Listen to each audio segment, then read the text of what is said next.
Abah Rashid, orang tua kami, beliau bukan hanya sekedar sebagai orang tua.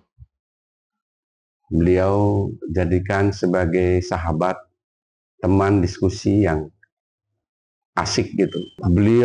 Beliau sosok pragmatis. Pragmatis itu artinya kita beragama itu tentu harus bermanfaat. Ya, harus memberikan nilai manfaat bagi sesama kita. Sehingga Abah inisiatif sebenarnya ingin bagaimana supaya ada kapal-kapal yang bisa menerobos di tengah-tengah cuaca yang tidak mendukung untuk memberikan pertolongan kepada masyarakat-masyarakat ini. Kemudian beliau itu menyenangkan. Ya, kalau datang kunjungan ke pulau itu, anak-anak dikumpulin gitu. Anak-anak dikumpulkan, nyanyinya nyanyi yang gembira. Di sana saya masih ingat sekali itu. Oke. Nah, kemudian sambil bawa dengan permen, kasih anak-anak. Tribunars, bagi Haji Muhammad Iksan Wahab, keberagaman agama di Kabupaten Sika, Nusa Tenggara Timur bukan sekedar takdir sosiologis, melainkan ruang dialog yang harus terus dirawat. Beliau merupakan Ketua MUI atau Majelis Ulama Indonesia di Kabupaten Sika 2 periode, juga bergabung dalam Forum Kerukunan Umat Beragama atau FKUB. Hari ini kita akan menjumpai beliau untuk berbincang bagaimana sebenarnya dialog lintas agama yang terus dirawat, maupun juga legasi yang diwariskan oleh orang tuanya, Haji Abdul Rashid Wahab, yang dikenal sebagai seorang tokoh agama yang juga mendukung toleransi umat antar beragama di Kabupaten Sika. Mari ikuti liputan kita berikut ini.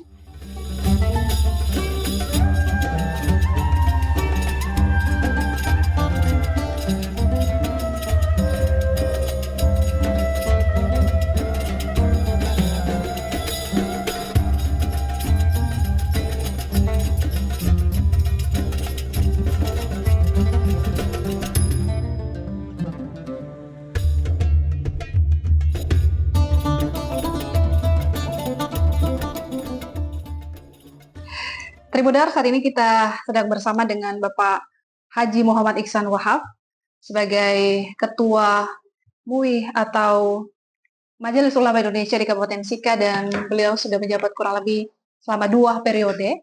Dan ya, terlepas dari sebagai Ketua MUI juga, kita melihat bahwa sosok Bapak Iksan Wahab, anak dari Abah Rashid Wahab, yang dikenal sebagai salah satu tokoh yang mendukung toleransi di Kabupaten Sika, juga mempengaruhi dalam ya keseharian Bapak Iksan sendiri sebagai Ketua MUI maupun juga sebagai pendakwa, bahkan juga sebagai seorang dosen. Dan ada hal menarik nanti yang akan kita gali di balik bagaimana perjalanan dari Bapak Iksan Wahab hingga sebelumnya dia telah mapan tinggal di Jakarta, akhirnya kembali ke Maumere, ke Kabupaten Sika, dan saat ini menjadi ya sudah menjabat kurang lebih 2 periode sebagai Ketua MUI, maupun juga aktivitas dia sebagai seorang pendakwa di sini dan juga seorang dosen. Mungkin selamat ya siang Bapak. Selamat siang. Ini hal yang menarik karena kami hari ini bisa berkunjung dengan Bapak Iksan Wahab gitu ya. Kita kenal selama ini sebagai seorang Ketua MUI, tapi juga kita melihat ada pengaruh dari sosok Bapak Abah Rashid yang kami kenal gitu dalam keseharian Bapak Iksan sendiri. Mungkin bisa diceritakan seberapa jauh pengaruh dari Abah Rashid gitu sebagai seorang ayah maupun juga sebagai seorang tokoh Muslim di Kabupaten Sika. Baik, terima kasih. Abah Rashid, orang tua kami, beliau bukan hanya sekedar sebagai orang tua. Beliau jadikan sebagai sahabat, teman diskusi yang asik gitu. Banyak hal, persoalan-persoalan kemanusiaan, persoalan-persoalan yang menjadi problem bagi masyarakat luas, beliau tuangkan dalam sebuah dialog dan diskusi di ruang makan, di ruang tamu, sehingga ada interaksi antara saya dengan Abah dan anak-anak lain, ya, sehingga mendapatkan nilai-nilai yang baik berkenan dengan hubungan keakraban antara sesama umat manusia, dan bagaimana kita mencari jalan agar problem kemanusiaan yang ada di masyarakat minimal dikurangi bebannya. Oke, jadi berawal dari dialog di Dialog rumah ya. kan. Lalu ya kita juga melihat bahwa latar belakang pendidikan agama begitu sangat melekat juga di Bapak Ihsan sendiri. Itu kalau boleh tahu apa yang Bapak pelajari begitu ketika di pendidikan Islam? Ya, saya latar belakang saya di pondok pesantren. Kemudian saya belajar di mengabdi atau di tugas pengabdian di Jakarta. Dan selama ini kan saya melihat dalam persepsi saya tentang agama dari teks-teks buku-buku teks. Ya. Tetapi setelah saya pulang dan berinteraksi dengan Abah, dari hasil dialog, komunikasi yang intens, cara pandang saya berubah. Ya.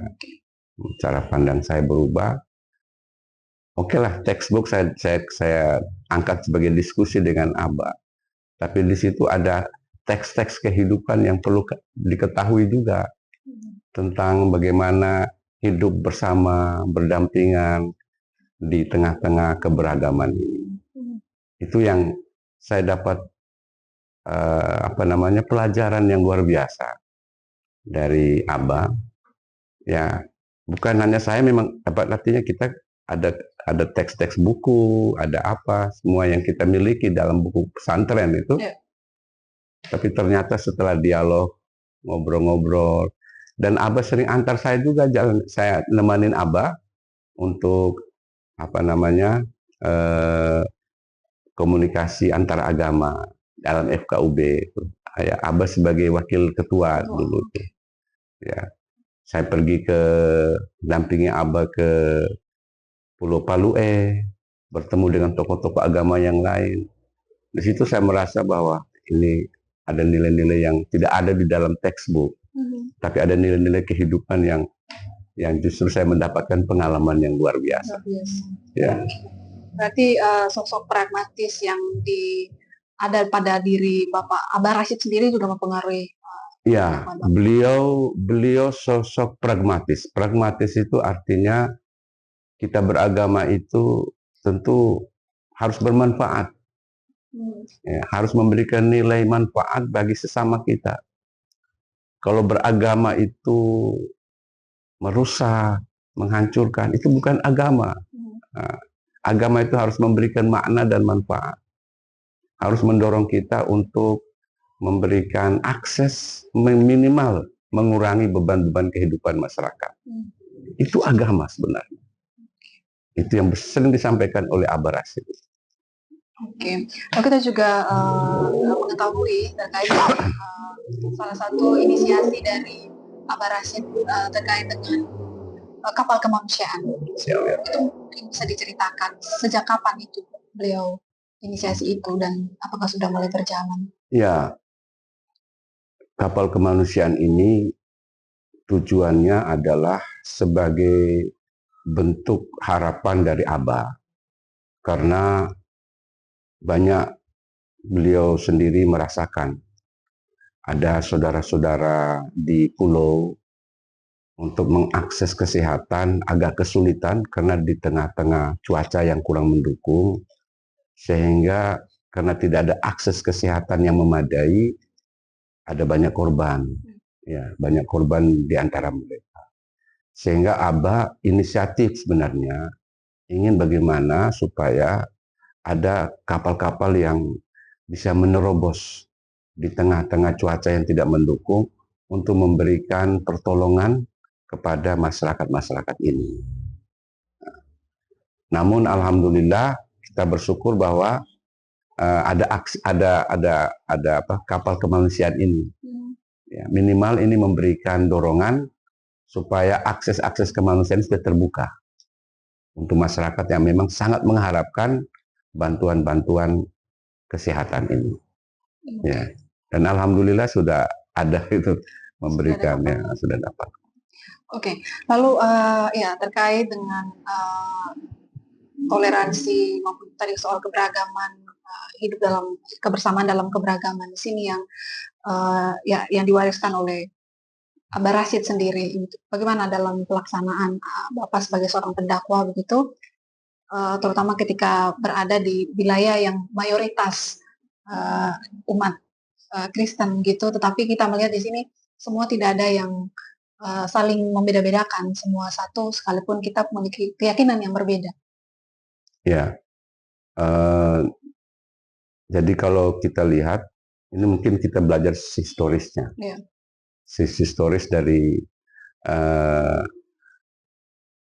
nenek moyang dari Abah itu datang ke sini, itu mereka sudah memberikan peran-peran bersama untuk masyarakat, ya, bekerja sama dengan masyarakat lokal untuk membangun bersama.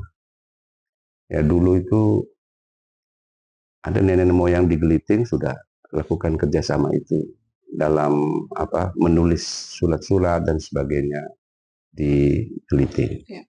Ya, sudah terlihat, apalagi kawin mawin.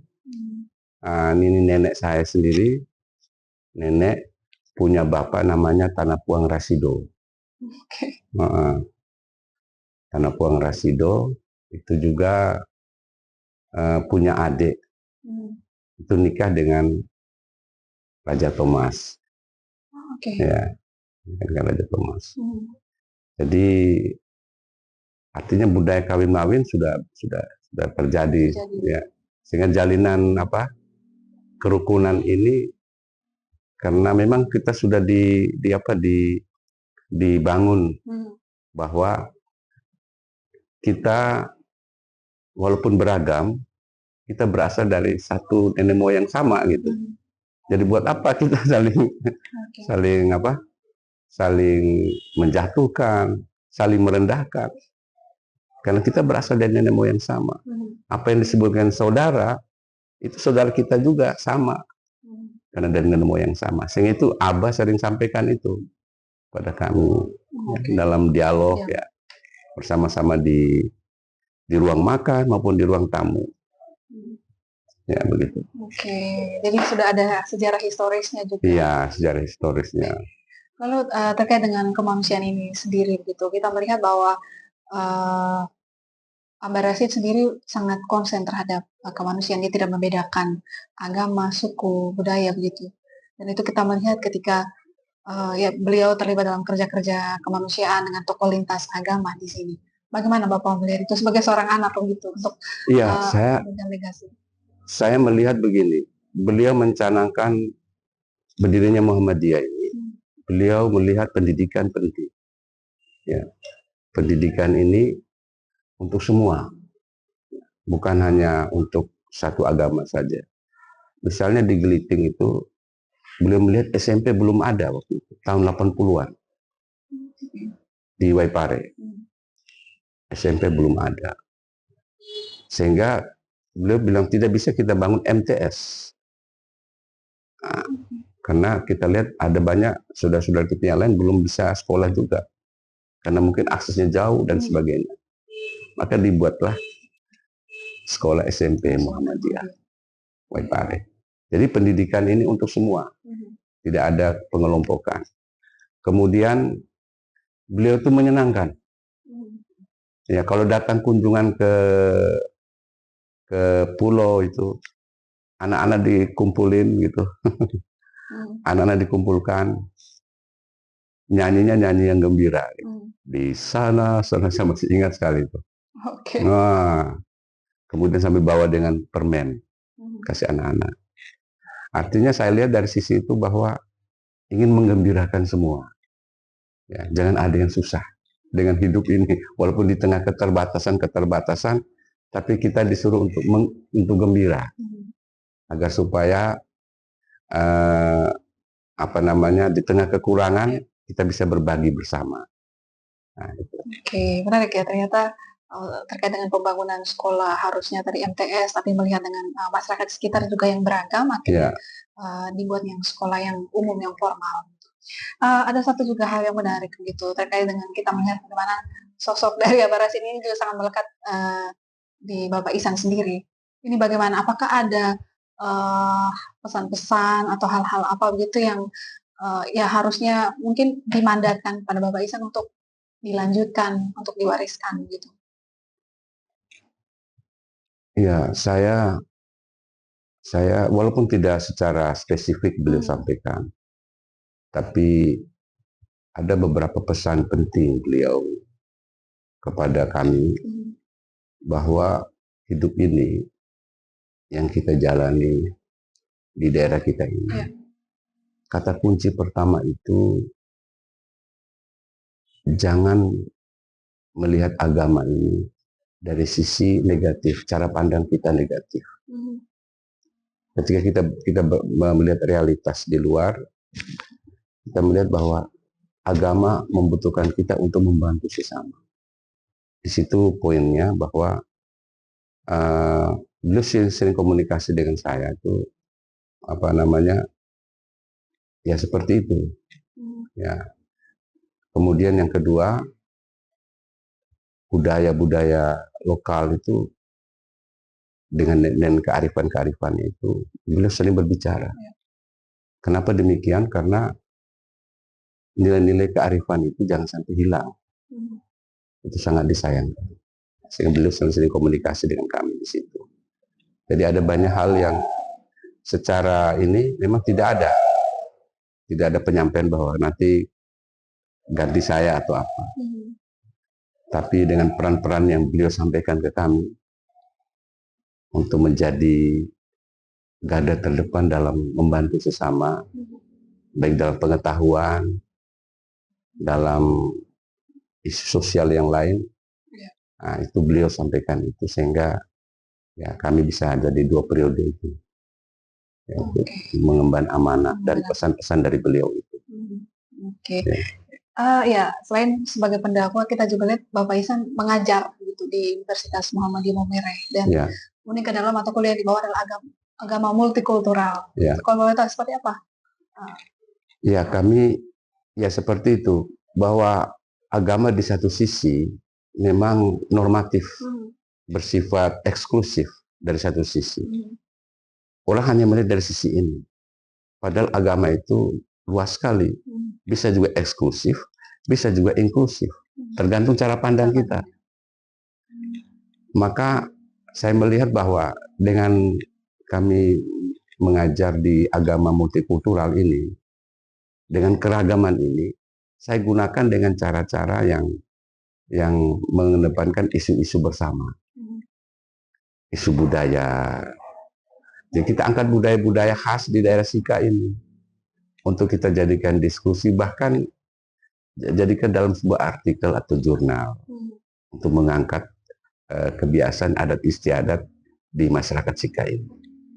Dan ini isu-isu lain seperti apa di Kabupaten Sika kita jadikan bahan diskusi bersama di lingkungan mahasiswa, baik itu Islam dan Katolik dan Protestan, bersama-sama untuk memotret persoalan-persoalan kemanusiaan ini.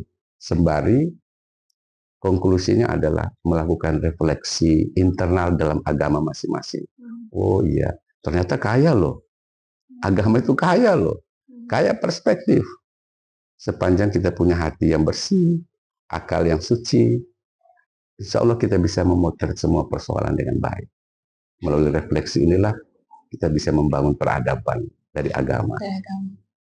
Oke, berarti mata kuliah agama multikultural ini memang sangat penting sekali ya, harus di. Iya, penting sekali. Karena bukan saja justru memperkaya agama masing-masing. Dari selama ini perspektifnya demikian, tapi dengan ada kajian-kajian seperti ini akan membawa pengayaan-pengayaan terhadap agamanya sendiri, sembari membangun relasi yang positif dengan sesama. Ya. Oke, baik. Kita juga melihat ini, Bapak Ihsan sudah kurang lebih 2 periode sebagai Ketua MUI di Sika begitu. Kurang lebih selama 2 tahun itu, apa kegiatan dari MUI sendiri di Kabupaten Sika? Ya, MUI sebagai organisasi induk ya organisasi induk yang membawahi organisasi-organisasi di bawah, seperti organisasi takmir masjid, seperti NU, Muhammadiyah. Jadi seluruh kegiatan yang langsung bersentuhan dengan masalah manusia kemanusiaan ini, organisasi di bawahnya. Namun ketika ada problem kemanusiaan akut yang harus dibicarakan secara teknis, secara ini langsung di tingkat MUI. Jadi wadah-wadah organisasi MUI ini mereka-mereka yang dibawa aktif ini. Sembari nanti kepengurusan dari mereka juga kami ini. Kami angkat bersama, kami diskusikan. Jadi memang saya lihat memang untuk ke depan ini dua organisasi sayap ini, NU dan Muhammadiyah, alhamdulillah ya kita saling menopang, saling membangun bersama, sinergi bersama untuk kalau ada kekurangan mana kita belajar bersama ya di MUI. Oke, berarti kalau misalnya ketiga periode lagi nanti bagaimana? Ya, ya kita belum tahu nanti. Ya, memang dalam peraturan organisasi cukup 2 saja dulu. Oke, cukup 2. Supaya ada yang lain menggantikan. Baik, ya terkait dengan organisasi tadi, MUI kemudian juga Bapak juga tergabung di FKUB begitu. Ya. Apa yang membuat Bapak ikut bergabung di situ? Apakah juga karena ada latar belakang dari aktivitasnya Abah Rashid sebelumnya juga terlibat dalam organisasi yang sama? Ya, saya kurang tahu juga, tapi mungkin begitu saya diminta dihubungi oleh pihak FKUB untuk bergabung di FKUB. Ya, saya sudah bergabung kurang lebih hampir setahun. Ya, hampir setahun di FKUB. Dan memang masalah diangkat itu adalah bagaimana hidup rukun di tengah-tengah keberagaman. Dan itu saya kira sangat penting untuk kita terus mengkampanyekan bahwa kita harus rukun di tengah keberagaman. Ya. Jadi kemarin sasarnya adalah anak-anak tingkat SMP SMA, karena mereka adalah masa emas ini. Karena ketika sampai 10 tahun akan datang mereka juga akan menjadi pemimpin. Nah, kemarin kita ada sosialisasi kerukunan umat beragama di sekolah SMA. Oke, baik. Ya, tadi sepanjang kita berdialog, saya melihat bagaimana Bapak Iksan saat menekankan terkait dengan pendidikan, lebih banyak soal pendidikan bahwa untuk memperbaiki seseorang dalam cara pandang, termasuk dalam beragama, ada hubungannya dengan pendidikan. Seperti apa Bapak melihat nantinya pendidikan beragama juga? Ya, ini kita melihat pendidikan ini, khususnya pendidikan agama Islam ya, pendidikan Islam. Memang kita jangan hanya melihat dari cara pandang di dalam buku-buku teks. Ya, buku-buku teks penting, tetapi bagaimana kita coba kaitkan antara teks dan non-teks. Ya, non-teks itu ya masyarakat, keberagaman itu. Supaya kita jangan lari dari kenyataan. ya kan? Selama ini kan kita hanya teks. Dalil ini, perintah ini harus laksanakan. Dalil ini, perintah ini harus laksanakan gitu. Tetapi bagaimana dalil-dalil ini bisa disandingkan dengan masyarakat, kejadian atau pola hidup masyarakat, sehingga siswa itu bisa mengkorelasikan antara nilai-nilai yang hidup di masyarakat dengan teks-teks, entah teks Al-Quran, teks hadis, atau mungkin buku-buku pelajaran, sehingga tidak bisa lari dari kenyataan itu. Jadi saya kira ini penting, karena masalah-masalah anak-anak ketika besar nanti, mereka tidak mampu, tidak punya skill dalam menyelesaikan persoalan-persoalan yang mereka hadapi sendiri. Karena apa? Karena pola pendidikan itu yang hanya mengandung pada aspek kognitif saja. Afeksinya tidak ada, atau mungkin psikomotoriknya. Nah, sehingga itu saya kira perlu sekali, ya, perlu sekali untuk supaya diberdayakan aspek-aspek afeksi dan psikomotoriknya. Nah, disinilah butuh seorang guru yang mampu meramu semuanya dengan nilai-nilai seperti tadi yang saya sampaikan. Dan itu ada pada deep learning yang sekarang sudah difokuskan oleh Pak Menteri Menteri yang baru. Menteri yang baru ya. Baik, ini mungkin yang bagian terakhir Bapak Ihsan. Seperti apa Bapak merefleksikan terkait dengan ya keberagaman dalam kebersamaan gitu, umat Muslim maupun juga umat Kristen atau umat agama lain di Kabupaten Sika. Lalu yang kedua adalah ada pesan mungkin untuk umat Muslim di sini ketika sudah memasuki hari bulan suci Ramadan gitu. Apa yang harus disiapkan? Di bulan suci Ramadan ini kita lihat pengertian Ramadan. Ramadan itu artinya dari kata romado, artinya membakar. Ibarat terik panas matahari atau panas api yang membakar sesuatu. Maksud apa membakar ini? Yang dimaksud dengan membakar ini adalah membakar ego kita, membakar ketidakjujuran kita, membakar hal-hal yang buruk dalam diri kita, sehingga yang ada di permukaan itu adalah nilai-nilai kebaikan bagi sesama. Nilai-nilai di dalam puasa itu adalah dibangun nilai personal.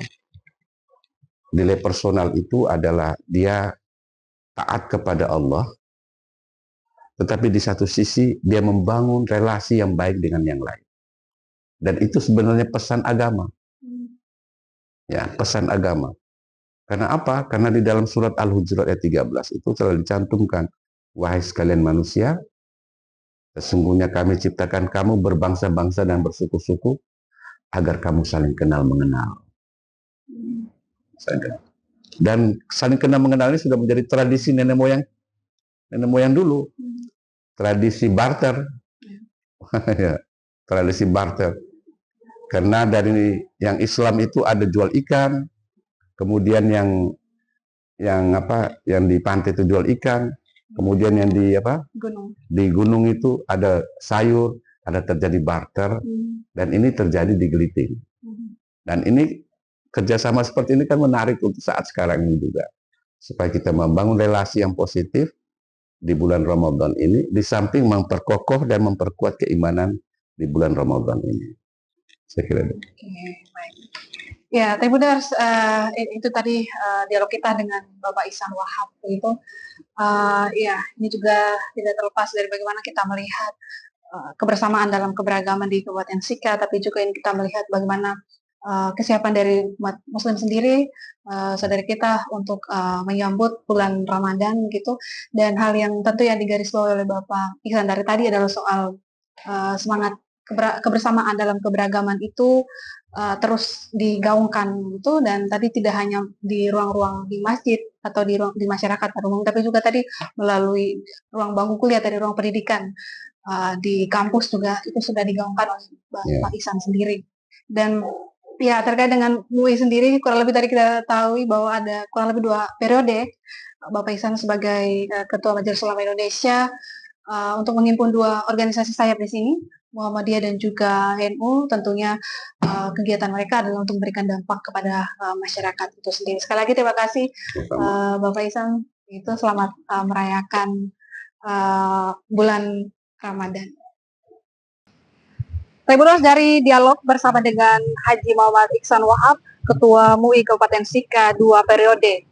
Ia mengatakan bahwa sosok almarhum Haji Abdul Wasid Wahab sebagai ayahnya, ada hal yang kini ia teruskan, yakni adalah mimpi-mimpi dari sang ayah untuk melunasi utang-utang kemanusiaan yang belum sempat terwujud, mulai dari pendidikan hingga gagasan tentang puskesmas terapung.